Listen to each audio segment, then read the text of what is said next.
पहाड़ों वाले जंगल में ठंडी का मौसम आ चुका था और इस बार तो ठंडी पिछली बार से भी ज्यादा पड़ी थी। आसमान से सफेद सफेद बर्फ के गोले जमीन पर गिर रहे थे। हर तरफ बर्फ की चादर बिछ चुकी थी और सारा भोजन बर्फ के नीचे दब चुका था। इसलिए अब पक्षियों के लिए भोजन ढूंढना बहुत मुश्किल हो गया था। जंगल में भोजन की कमी के कारण सभी पक्षी बहुत परेशान थे। रानू चिड़िया को बड़ी मुश्किल से एक सूखा दाना मिलता है। रानू चिड़िया वो दाना अपनी चोंच में लेकर अपने घर की तरफ आ रही थी कि अपने घर की खिड़की में बैठी बूढ़ी फाख्ता रानू चिड़िया को आवाज लगाती है, बेटी चिड़िया इधर आना, मेरी बात सुनो। रानू चिड़िया बूढ़ी फाख्ता के पास जाती है। बेटी, मुझे बहुत भूख लगी है, क्या तुम मुझे अपना ये दाना दे सकती हो? ठंड के कारण मेरे लिए भोजन ढूंढना बहुत कठिन है।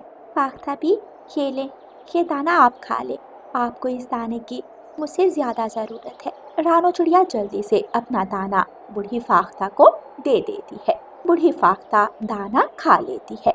बेटी, मुझे पता है जंगल में दाना मिलना अब बहुत मुश्किल है। बेटी, मेरे पास एक पुराना नक्शा है जिस पर ये बताया हुआ है कि हमें भोजन कहाँ से मिल सकता है। मैं तो बूढ़ी हूँ, नहीं उड़ सकती, लेकिन मुझे यकीन है आप जैसी ईमानदार और अच्छी चिड़िया वो भोजन ढूंढ निकालेगी।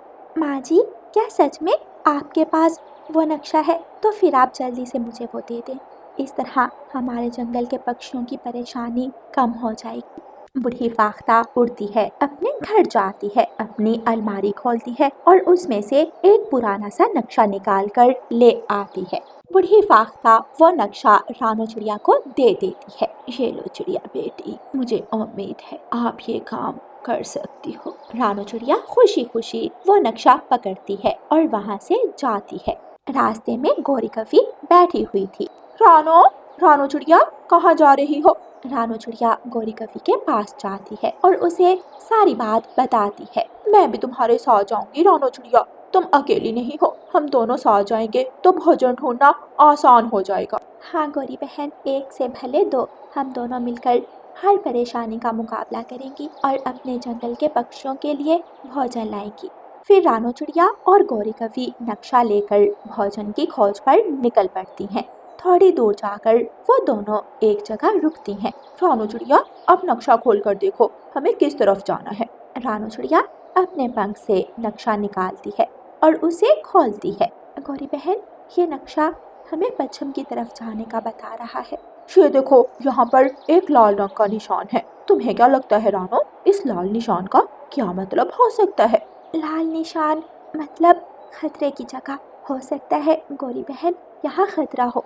हाँ, जब हम दोनों यहाँ पहुँचेंगी तो हमें होशियारी से काम लेना होगा। फिर रानू चिड़िया और गोरी कभी फिर से उड़ती हैं। उड़ते उड़ते उन दोनों को रात हो जाती है। वो दोनों एक जगह रुकती हैं और एक घने पेड़ के नीचे जाकर बैठ जाती हैं। ये तो वही लाल निशान वाली जगह है। रानू चिड़िया, यहाँ पर खतरा होगा। गोरी, क्या तुम्हें भी किसी के आने की आवाज सुनाई दे रही है? हाँ रानू, कोई है, कोई हमारी तरफ आ रहा है। चलो चलो, हमें जल्दी से छुपना होगा। वो दोनों जल्दी से उड़ती हैं और झाड़ियों के पीछे जाकर छुप जाती हैं। दो उल्लू उस तरफ आते हैं। छोड़े, अगर कोई भी पक्षी रास्ता भूलकर इस तरफ आया तो हम चील मालकिन के पास ले जाएंगे। ये बात सुनकर दोनों चिड़िया और गोरी कभी अपनी सांस रोक लेती हैं। अगर कोई भी पक्षी इस जंगल से बचकर आगे निकल गया तो वो भोजन के खजाने तक पहुंच जाएगा। छोड़े, हम यहाँ से किसी को भी आगे जाने नहीं देंगे। छोटा उल्लू और बड़ा उल्लू सारी रात हवा में उड़ते रहते हैं और गोरी कभी और रानू चिड़िया चुपचाप सारी रात उन झाड़ियों में गुजारती हैं। सुबह हो जाती है, दोनों उल्लू वापस चले जाते हैं। गोरी कभी और रानू चिड़िया जल्दी से झाड़ियों से निकलती हैं और तेज तेज उड़ते उड़ते उस खतरनाक जंगल से बाहर निकल जाती हैं। वो दोनों थक जाती हैं और झरने के पास रुकती हैं। रानू चिड़िया फिर से नक्शा खोलती है। ये देखो रानू, ये हरे रंग का निशान। हरे रंग का निशान मतलब दाना। गौरी बहन, हम दाने के करीब आ गए हैं। अब जो थोड़ा सफ़र रह गया है वो हमें जल्दी पूरा करना होगा। जंगल में सब हमारा इंतज़ार कर रहे होंगे। ऐसे बोलते हुए रानो चिड़िया नक्शा बंद करती है। गौरी कवि और रानो चिड़िया फिर से अपना सफ़र शुरू करती हैं। छोटा मिठू भूख के कारण रो रहा था। मम्मा, बहुत भूख लग रही है, मुझे दाना दे, मैं और भूखा नहीं रह सकता। मेरे बेटे, बस थोड़ी देर और आपकी रानो आंटी और गौरी आंटी जंगल के पक्षियों के लिए भोजन लेने गई है। जल्दी जी जाएं, खिड़की से देखें वो दोनों वापस आ रही हैं या नहीं। अच्छा, मैं देखता हूँ। मुझे पूरा विश्वास है हमारी रानो चिड़िया हमारे लिए भोजन ढूंढ निकालेगी। जंगल के बाकी पक्षी मैना, बुलबुल और कबूतर भी रानो चिड़िया और गौरी कवि के आने का इंतजार कर रहे थे। उधर रानो चिड़िया और गौरी कवि तेजी के साथ उड़ती हैं और आखिर उस जगह पर पहुंच जाती हैं जहां पर ढेर सारा भोजन था। एक तरफ बहुत बड़ा मकई का खेत और दूसरी तरफ गेहूं का खेत था। गौरी कवि और रानो चिड़िया बहुत खुश थीं। मिल गया, हमें भोजन मिल गया। हाँ, हमें हमारी मेहनत का सिला मिला और हमने भोजन ढूंढ निकाला। अब हमारे जंगल में कोई परेशानी नहीं रहेगी, सब जी भर कर खाएंगे। इस भोजन से ठंडी का मौसम आसानी से निकल जाएगा।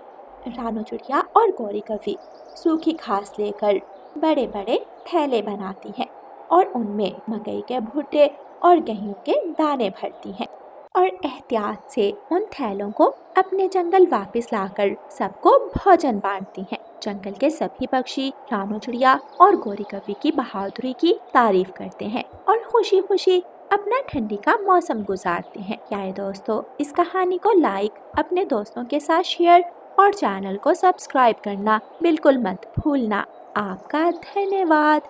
कालू कौवा और गौरी कवि अपने जंगल से भागकर दूसरे जंगल में आ गए थे, लेकिन उस जंगल में ठंडी का मौसम चल रहा था। बाल बजे हम तो कालू जी, अगर उस जंगल में और रहते तो हमें तो सब पक्षियों ने मार देना था।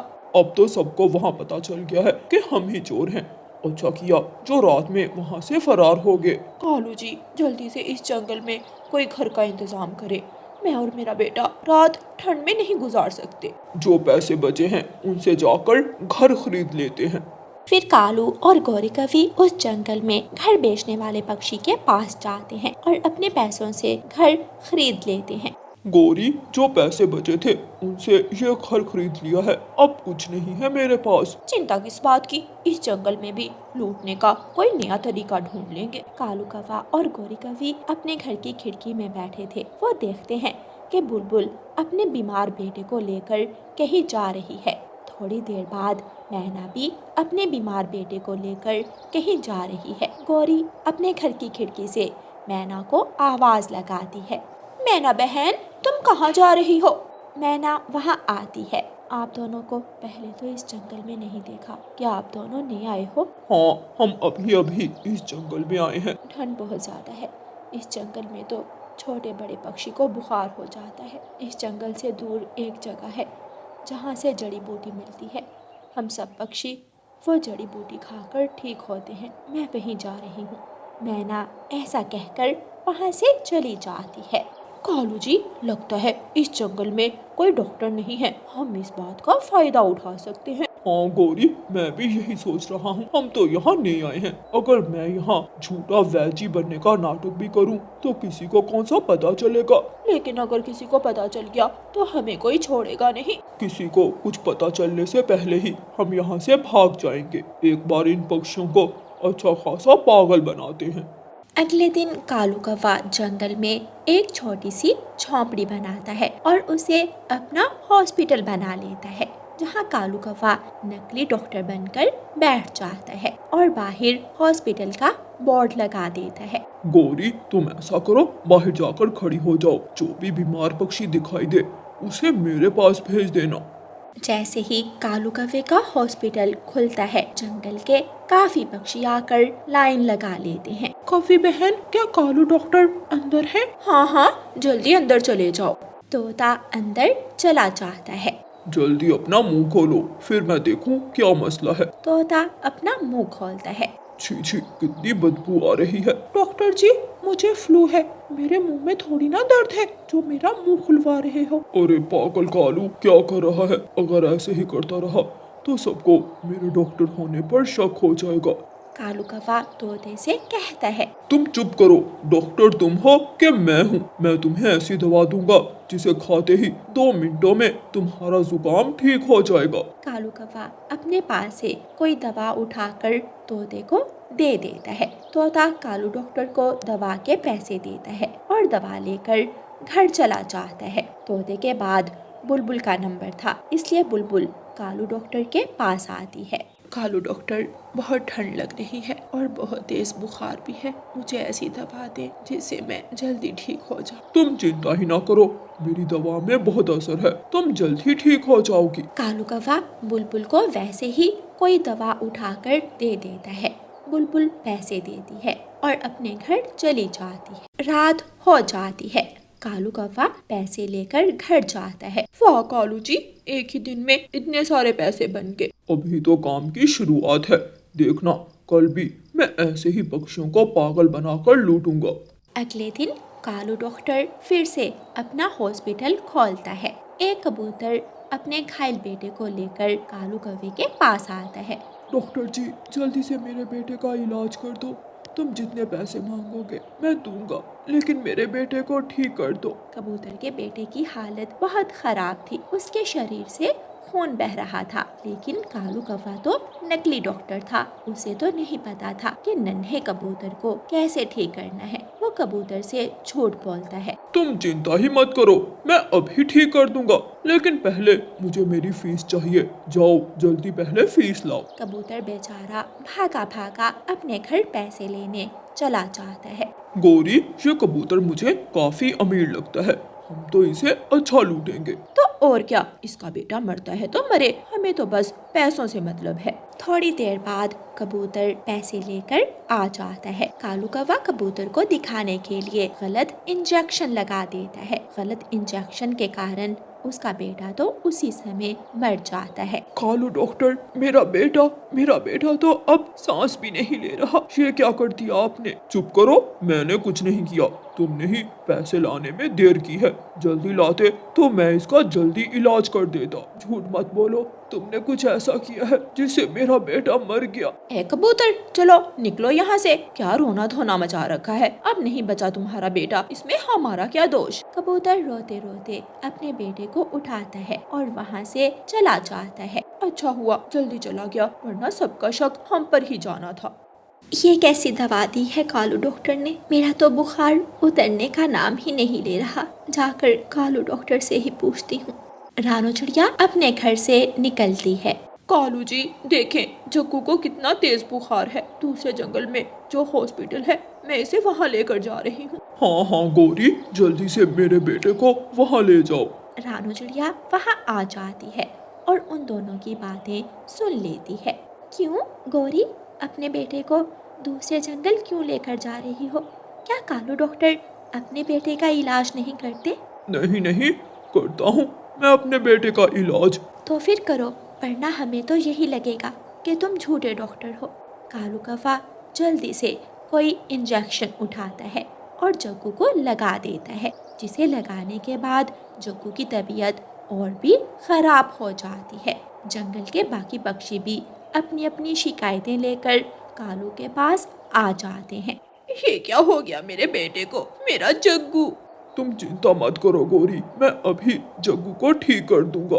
कालू कौवा पक्षियों को दिखाने के लिए जग्गू को एक और इंजेक्शन लगाने लगता है। बस करो कालू, क्या सच छुपाने के लिए अपने बेटे की जान लोगे? मेरा शक ठीक निकला। काले कलोटे कौवे, तुम कोई डॉक्टर नहीं हो, बस हमारे साथ फ्रॉड कर रहे हो।